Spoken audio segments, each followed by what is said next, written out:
வணக்கம். வாங்க இன்னைக்கு வீடியோவில் என்ன பார்க்க போகிறோன்னா, மதுரையில் ஃபேமஸான கிழங்கு பொட்டலம் தாங்க. பார்க்கவே சூப்பராக இருக்குங்களா? சாப்பிடவும் செம்ம சூப்பராக இருக்கும். இது வந்து பொட்டலம் மாச்சு இந்த வாழை இலையிலையும் மந்தார இலையிலையும் மடித்து தருவாங்க. அது என்கிட்ட இல்லை. நான் வந்து பிளேட்டில் தான் வச்சுருக்கேன். அதுக்கு வந்து நம்ம அரை கிலோ அளவுக்கு உருளைக்கிழங்க மஞ்சத்தூள் போட்டு நல்லா வேக வச்சு எடுத்துக்கோங்க. இப்போ நல்லா குழைய வந்துடுச்சு. இதை வந்து நல்லா ஆற விட்டு நல்லா மசிச்சு வச்சுக்கோங்க.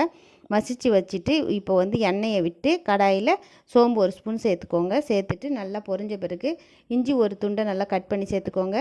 பூண்டை பல்லையும் அதேமாதிரி கட் பண்ணி சேர்த்துக்கோங்க. பச்சை மிளகாய் ஒன்று கட் பண்ணி சேர்த்துக்கோங்க. நல்லா பொரிஞ்சு வரட்டும். வெங்காயம் கருவேப்பிலையும் நல்லா பொரிஞ்சு வர வரைக்கும் வறுத்து எடுத்துக்கோங்க.